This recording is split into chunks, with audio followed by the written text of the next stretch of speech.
हमारा next topic है loops का। अब लूप्स क्या हैं? लूप से आपको पता चल रहा होगा कि ये काइंड ऑफ एक साइकिल होगा, अनएंडिंग साइकिल होगा, ठीक है। और अब हम लूप क्यों यूज करते हैं, इसलिए मैं आपको एक यहाँ पे बताता हूँ कि आपको एक प्रोग्राम दिया गया कि program to print first 10 integers, सही है, positive integers, first 10 positive integers. तो आप किस तरह प्रिंट करेंगे? आपने 1 प्रिंट किया, 0 प्रिंट कर लिया, चल। उसके बाद आपने 1 प्रिंट किया, इसी तरह आप क्या करेंगे, ये सारे कॉपीज बनाते जाएंगे, बनाते जाएंगे, बनाते जाएंगे, बनाते जाएंगे, और फिर आप इनकी वैल्यूज चेंज करते जाएंगे, और आपके पास कोई for now, for time being option नहीं है। नहीं, ठीक है। तो आपने ये सारे 10 नंबर्स प्रिंट कर लिए, लेकिन हम क्यों ना कोई ऐसा लूप चलाएं जिसमें पहली वैल्यू 0 प्रिंट हो, उसके बाद वो लूप खुद इंक्रीज होता जाए, उसमें कोई ऐसा चीज डालें जो इंक्रीज होती जाए, वही प्रिंट होता जाए, एक एक इंक्रीज होता जाए अप टू 10 तक, इस तरह चले। तो ये इसीलिए मतलब ऐसी बहुत सारी, अब तो मैंने 10 का कहा है, मैं अगर 100 नंबर्स प्रिंट करने का बोलूँ, या 1000 नंबर प्रिंट करने का बोलूँ, या मिलियन नंबर प्रिंट करने का बोलूँ, तो फिर ये बहुत मुश्किल हो जाएगा इस तरह काम करना, ठीक है। तो इसलिए लूप का कंसेप्ट है। आप लूप का कंसेप्ट क्या है, किस तरह चलता है, मैं इसका सूडो कोड यहाँ पे लिखता हूँ पहले। बाज़ दफ़ा आप लूप जो यूज कर रहे होते हैं वो you use loop for iterating. अब किसी भी चीज के ऊपर आप इटरेट करने के लिए लूप यूज कर सकते हैं। तो फॉर आपकी कोई ना कोई वैल्यू इन, यहाँ पे आप कोई सीक्वेंस दे दें, सीक्वेंस कौन सी देनी है वो मैं आपको फिर बताता हूँ। फॉर और वैल्यू, वैल्यू कोई भी हो सकती है आपकी, सही है, और वो सीक्वेंस में होगी, और फिर यहाँ पे आपकी बॉडी ऑफ फॉर होगी, जिसमें आप ऑफ कोर्स अपना कोड लिखेंगे, यहाँ पे कोड लिखेंगे। तो ये एक जनरल मैंने सूडो कोड समझ लें, एक्चुअली कोड ही हो गया है जस्ट इसके सिवा। तो इसमें ये है कि आप यहाँ पे कोई ना कोई सीक्वेंस देंगे, ठीक हो गया, और उस सीक्वेंस को इटरेट करेगी ये। फॉर एग्जांपल मैं एक लिस्ट ले लेता हूँ अपनी। रिमेंबर हमने पहले ट्यूटोरियल में डेटा टाइप्स में मैंने एक शॉर्ट इंट्रोडक्शन दिया था डेटा टाइप्स का, उसमें हमने लिस्ट पढ़ी थी, जिसमें आप कोई भी नंबर्स दे सकते हैं, कुछ भी दे सकते हैं, ठीक है, नाम भी दे सकते हैं, कुछ भी दे सकते हैं, लेकिन अभी के लिए मैं फर्स्ट 5 इंटीजर्स ले रहा हूँ। और यहाँ पे मैं क्या करता हूँ, अच्छा इसको मैं यहीं छोड़ता हूँ, नया लूप बना, मैं कहता हूँ loop value, value in L, और यहाँ पे लेट से मैं प्रिंट कर लेता हूँ हमारा वैल्यू, वैल्यू। तो अब होगा क्या, एल क्या है हमारे पास, एल ये है, एल के पास 0 से 1 से लेकर 5 तक नंबर्स हैं। अब ये इटरेशन होगी, इटरेशन किस तरह होगी, वैल्यू में पहले 1 आएगा, यहाँ पे एल। अच्छा ऐसा करता हूँ मैं, ये जो हमारा लिस्ट है ना, ये एल के बजाय पूरी यहाँ पे डालता हूँ ताकि मुझे समझाना आसान हो। तो यहाँ पे 1 है, पहले वैल्यू में 1 आएगा, प्रिंट करेगा, फिर 2 आएगा, प्रिंट करेगा, फिर 3 आएगा, प्रिंट करेगा, फिर 4 आएगा, प्रिंट करेगा, फिर 5 आएगा, प्रिंट करेगा। अब 5 के बाद कोई नहीं है तो लूप एंड हो जाएगा। तो हमारे पास 1 से 5 तक वैल्यूज प्रिंट हो गई। अब मुझे इनका स्क्वायर प्रिंट करना है, तो हमने हर वैल्यू का स्क्वायर प्रिंट कर लिया। सिर्फ 2 से मल्टीप्लाई करके प्रिंट करना है तो 2 से मल्टीप्लाई करके प्रिंट कर लिया। तो अब हो क्या रहा है कि यहाँ पे आप कोई भी सीक्वेंस आपकी देंगे, अभी तो मैंने लिस्ट दी है, आप कोई भी सीक्वेंस दे सकते हैं, आपकी डिक्शनरी हो सकती है, और बहुत सारी आपके सेट्स हो सकते हैं, आपके ट्यूपल्स हो सकते हैं, कुछ भी हो सकते हैं, ठीक है। अभी हम पहले वाले हमारा जो एग्जाम्पल था कि हमें 1 से 9 तक प्रिंट करना है, तो किस तरह करेंगे, सही है। मैं एक आपको फंक्शन इंट्रोड्यूस करवाता हूँ रेंज का। रेंज में अगर मैं 10 देता हूँ ना, तो ये एक्चुअली आपकी रेंज बन जाती है, सही है। 0 से 10 तक, 10 इसमें इंक्लूड नहीं होगा। अब इसी रेंज को अगर मैं लिस्ट में कन्वर्ट करूँ, तो आप देखें 0 से लेकर 9 तक आपकी रेंज बन गई है। तो रेंज क्या करता है, आप कोई भी अगर 10 देंगे वैल्यू तो वो नहीं आएगा, 0 से लेकर वहां तक टोटल 10 एलिमेंट्स आपके आ जाएंगे। लेकिन मैं चाह रहा हूँ 5 से 10 तक आए, तो 5 से 10 तक आ गया, सही है। इसी तरह आप रेंज फंक्शन को यूज कर सकते हैं। तो मैं यहाँ पे अभी के लिए जस्ट रेंज लिख लेता हूँ ताकि आप आगे यूज कर सकें। अब हमें क्या करना है, हमें 1 से 10 तक, 0 से 9 तक वैल्यू प्रिंट करनी है, या लेट से मैं 100 तक वैल्यू प्रिंट करना चाह रहा हूँ, 100 तक। तो 100 नहीं, 50 करता हूँ, 20 करता हूँ, ज़्यादा हो जाएगा, चलो 20 करता हूँ। तो मैंने 20 दिया, ये 0 से 19 तक ये रेंज आएगी। अब इसमें तो वो वैल्यूज है, तो मैं कहता हूँ फॉर वैल्यू एंड रेंज। अब इस रेंज में जो वैल्यूज होंगी उस पे मैं ट्रेड कर रहा हूँ और उनको प्रिंट कर रहा हूँ। अब होगा क्या, इस रेंज में 0 से 19 तक वैल्यूज है, पहले 0 आएगा, फिर 1 2 3 और आते जाएंगे, प्रिंट होता जाएगा। तो ये अगर आप देखें तो आपका 0 से 19 तक प्रिंट हो गया। ज़्यादा क्लेरिफिकेशन के लिए इसका भी हम फ्लो चार्ट देख लेते हैं। अगर इस फ्लो चार्ट में आप देखें तो आपके पास for each item in sequence, हमारी जो भी सीक्वेंस होगी, जैसे हमारी पहली सीक्वेंस थी उसमें 0 से 19 तक वैल्यूज थी, तो उसमें हर आइटम पे इटरेट कर रहा था, पहले 0 1 2 3।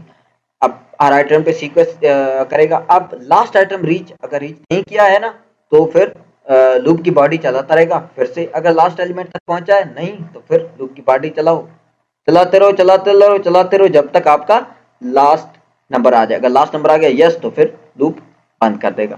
तो ये आपका एक flow chart of for loop. ठीक हो गया।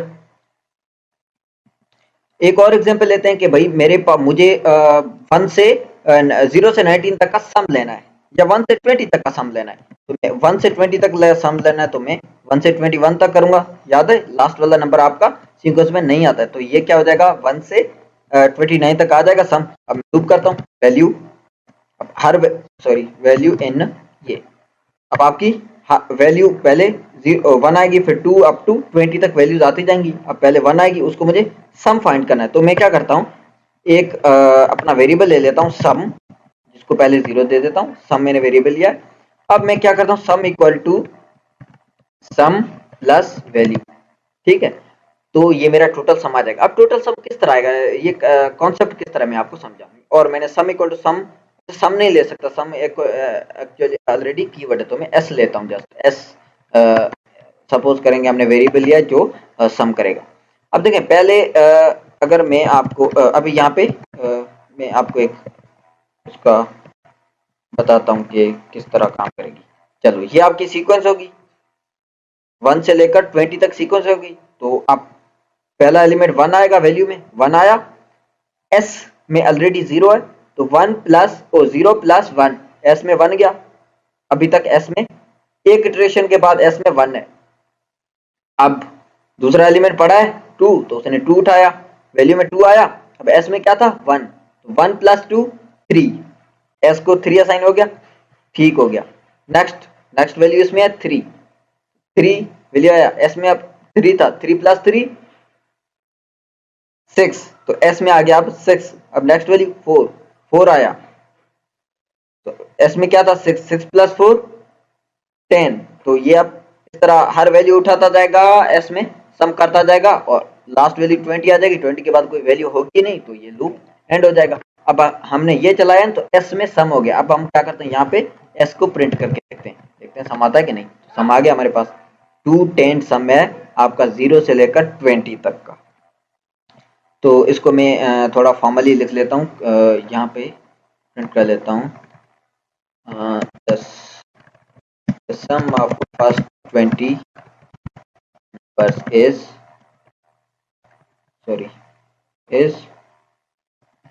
ठीक हो गया। अच्छा, हमारा जो रेंज फंक्शन था, उस रेंज के मैं एक और आपको बताता हूँ कि रेंज आप ब्रैकेट देंगे ना, कोई भी फंक्शन हो, नॉट ओनली रेंज, कोई भी आपका फंक्शन हो ना, आपको पता नहीं कि इसमें मुझे क्या देना है, तो आप यहाँ पे आपका कर्सर लाएं इसके अंदर, फिर आप शिफ्ट टैब को प्रेस करें, तो आपको यहाँ पे बता देगा। आप शिफ्ट टैब यहाँ पे इसकी डॉक्यूमेंटेशन पूरी बताएगा कि रेंज में आप क्या देंगे। अब स्टार्ट देंगे, स्टार्ट कहाँ से करना है, फिर स्टॉप देंगे, स्टॉप कहाँ से करना है, आप स्टेप कितने कितने ले वो भी आप दे सकते हैं। और अगर यहाँ पे अगर आप यहाँ पे अगर एक मिनट में इसको काटूं फिर से, यहाँ पे प्लस साइन है, जो प्लस साइन को प्रेस करेंगे तो आगे आपको ज्यादा डिस्क्रिप्शन में बताएगा कि ये क्या क्या रिटर्न करता है, कैसे कैसे चीजें लेता है। अब मैं थोड़ा इसको और मजीद करता हूँ, अपना क्या कहते हैं, एलाबोरेट। मैं इसको प्रिंट करता हूँ जस्ट रेंज को। तो ये अच्छा, रेंज ऑफ 10, इसमें मैंने कोई वैल्यू नहीं दिया, मैं लेट से 10 दे देता हूँ। तो इसने जस्ट रेंज प्रिंट किया कि भाई ये रेंज है एक 0 से 10 तक। ठीक है, अब मैं प्रिंट करता हूँ कि भाई लिस्ट बना लो इसी रेंज की 10 वैल्यूज की। तो इसने 0 से 9 तक 10 वैल्यूज की लिस्ट बना ली। सही है। अभी देखो, अभी मैं एक और प्रिंट करता हूँ, लिस्ट ऑफ रेंज। और रेंज मैंने कहा कि 10 से 20 तक जाओ, 10 से 20 तक इसने गया है। और मैं कहता हूं कि दो स्टेप्स लेके जाओ। तो इसने दो दो स्टेप्स गया, मतलब 10 उसके बाद 2 स्टेप आगे गया, 12 उसके बाद 2 स्टेप आगे गया, 14 2 स्टेप आगे गया, 16 2 स्टेप आगे गया, 18। ठीक हो गया। तो रेंज में 3 आर्गुमेंट्स ये लेता है। आपका पहला, इसे आर्गुमेंट कहते हैं, जो देते हैं ना इसको आर्गुमेंट देते हैं। और ये ज्यादा चीजें हम, क्योंकि ये range itself is a function, तो हम ये फंक्शन है, तो हम ऐसे फंक्शंस आगे फंक्शन का ट्यूटोरियल आएगा उसमें पढ़ेंगे। तो पहला आर्गुमेंट आपका स्टार्ट है कि कहाँ से स्टार्ट लेना है, दूसरा आर्गुमेंट आपका स्टॉप है कि कहाँ से स्टॉप लेना है, और ये एक्सक्लूड होगा, ये प्रिंट नहीं होगा।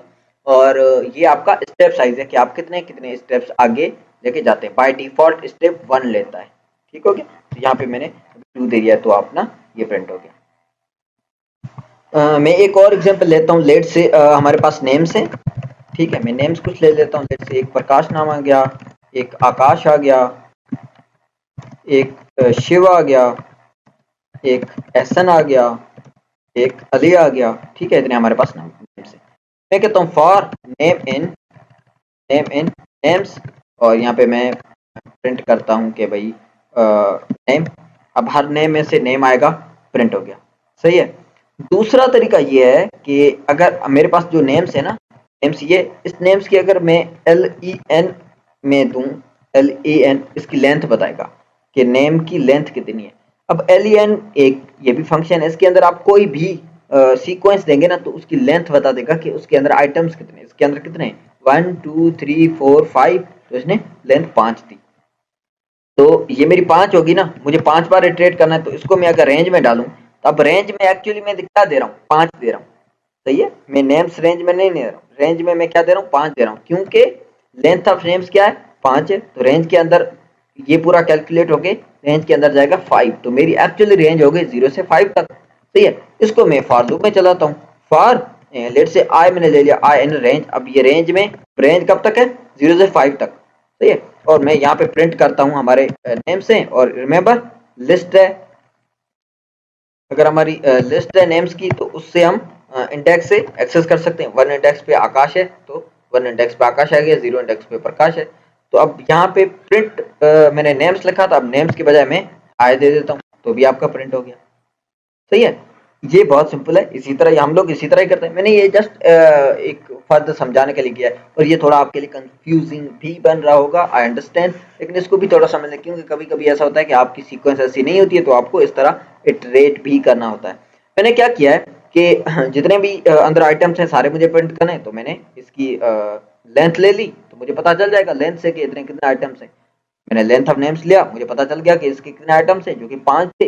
रेंज के अंदर मैंने 5 दिया, तो उतनी सीक्वेंस बन गई 0 से 5 तक, 0 से 4 तक एक्चुअली चलेगी, लेकिन 5 आइटम्स टोटल आ जाएंगे। फिर आई में पहली बार 0 आएगा, फिर 1 आएगा, 2 3 4 4 तक चलेगी, इटरेट होगी। और मेरे इंडेक्सेस भी इस तरह है, 0 1 2 3 4 तक। और उसको मैं नेम्स में हर बार, पहली बार 0 आएगा, 0 पे एक्सेस किया, फिर 1 आएगा, 1 पे एक्सेस किया, फिर 2 आएगा, 2 पे एक्सेस किया, 3 आएगा, 3 पे एक्सेस किया, 4 आएगा, 4 पे एक्सेस किया। ठीक हो गया। नेक्स्ट मैं आता हूँ कि एक मैं डिक्शनरी बनाता हूँ डी। ठीक है। और इस डिक्शनरी में लेट से मैं मार्क्स दे देता हूँ। प्रकाश को मैंने 90 मार्क्स दे दी, सॉरी 90 मार्क्स दे दी। और मैंने आकाश को लेट से 100 मार्क्स दे दी। और मैंने शिव को लेट से 40 मार्क्स दे दी। और मैंने एसन को लेट से 70 मार्क्स देंगे। रिमेंबर हमने डेटा टाइप्स में ये इस टाइप ऑफ डिक्शनरीज पढ़ी थी। ठीक है, ये हमारी डिक्शनरी हो गई। और अगर डी डॉट और मैं टैब प्रेस करूं, तो मेरे पास बहुत सारे इसके फंक्शंस भी आ रहे होते हैं। और इसमें अगर मैं डिक्शनरी डॉट वैल्यूज करूं, तो मेरे पास ये वाली वैल्यूज आते हैं। ये रिमेंबर डिक्शनरी में पहले आपकी की होती है, दूसरा वैल्यू होती है। ठीक है। इसी तरह डी डॉट में कीज करूं, तो मेरे पास प्रकाश आकाश शिव ये सारी कीज आ गई। और डी डॉट आइटम्स में करूं, तो मेरे पास एक लिस्ट ऑफ ट्यूपल्स आ गई, जिसमें प्रकाश उसकी की प्रकाश उसकी मार्क्स, आकाश उसकी मार्क्स, ये वो। तो अब हम इटरेट कर सकते हैं। हमारा फॉर, अगर हमें मार्क्स पे इटरेट करना है, तो हम डी डॉट वैल्यूज करेंगे। For marks in D dot values. D में हमारा डी डॉट वैल्यूज में क्या है, ये मार्क्स आ रही हैं, तो हम इस पे ट्रेड कर रहे हैं और प्रिंट कर रहे हैं मार्क्स। तो हमारे पास मार्क्स के बजाय मार्क लिख दूंगे। मार्क और सारी मार्क्स प्रिंट हो गई। ठीक है, इसी तरह मैं for name in D dot keys, keys हमारी क्या है, डी डॉट कीज अगर आप देखो तो हमारे नेम्स हैं, तो इसमें मैं कर रहा हूँ डी डॉट कीज और यहाँ पे मैं प्रिंट कर रहा हूँ नेम, तो हमारे ये नेम प्रिंट हो गए। इसी तरह मुझे नेम्स के साथ मार्क्स प्रिंट करना है तो मैं डॉट आइटम्स करता हूँ और दोनों वैल्यूज को ले लेता हूँ। अभी देखो फॉर, और यहाँ पे मैं अभी कुछ लिख नहीं रहा, dash in D dot items. अब यहाँ पे अगर आप देखें तो डी डॉट आइटम्स में मेरे पास दो दो एलिमेंट्स आ रहे हैं। ठीक है, पहला नेम आ रहा है, दूसरा क्या कहते हैं अपनी मार्क्स आ रहे हैं। इसमें भी पहला नेम आ रहा है फिर मार्क्स आ रहे हैं, तो मैं यहाँ पे दोनों एलिमेंट्स लूंगा। तो पहले मैंने नेम ले लिया और दूसरा मेरे मार्क है, नेम और मार्क उन दोनों के मैंने ले लिए। अब मैं प्रिंट कर लेता हूँ कि भाई फलाना जो नाम होगा वो गॉट और कितने मार्क्स, मार्क उसका नाम है, बस इतने। तो देखो प्रकाश कॉट 90, आकाश कॉट 100, ये वो इस तरह हम अपनी डिक्शनरी के ऊपर लूप कर सकते हैं। ठीक हो गया। तो इसकी बहुत सारी चीजों में आप लूप कर सकते हैं, सीक्वेंस के अंदर ये वो, कभी कभी आप डिफरेंट पैटर्न्स बना रहे होते हो उसमें। ठीक है, तो बेसिक कंसेप्ट ये है कि आप कोई सीक्वेंस देते हो, इसका मैंने यहाँ पे सूडो कोड भी लिखा था, उसको अगर आप देख लें तो आपकी कोई ना कोई वैल्यू होगी और सीक्वेंस मिलेंगे और उसके अंदर आप इटरेट करेंगे। अब जरूरी नहीं अभी मैंने यहाँ पे कोड आपने एक लाइन कोड लिखे, यहाँ पे इस लूप के अंदर जितना भी कोड लिखेंगे ना वो आ जाएगा। तो यहाँ पे लेट से मैं दो स्टेटमेंट लगाता हूँ, प्रिंट स्टूडेंट्स, मैं लिखता हूँ students name is, student name is, और मैंने यहाँ पे दे दिया कि नेम, और मैंने दूसरी बना ली कि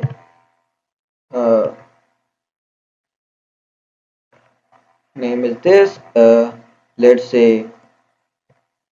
इज मार्क्स आर, और मैंने यहाँ पे मार्क दे दिया, सॉरी मार्क मार्क दे दिया।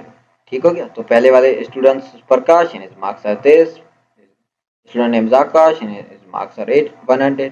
ठीक हो गया। तो इसी तरह इस लूप के अंदर आप कितना भी कोड देते हैं। अब आगे हम बहुत सारे में एक अगर दूसरी प्लेलिस्ट आप अगर चेक करें, प्लेलिस्ट वाले सेक्शन में जाए वहां पे चेक करें तो एक पाइथन एग्जांपल्स पढ़ा है, उसमें मैंने ढेर सारे एग्जांपल्स बना दिए हैं। उस एग्जांपल्स को चेक करें, उसमें मैंने बहुत सारे प्रोग्राम्स बनाए जिसमें फॉर लूप्स डिफरेंट डिफरेंट चीजों में यूज होता है। और आगे अभी ये बेसिक इंट्रो है, आप प्रोग्रामिंग सीख रहे हैं, जैसे आगे बढ़ते जाएंगे तो आपको कॉन्सेप्ट और ज्यादा क्लियर होते जाएंगे।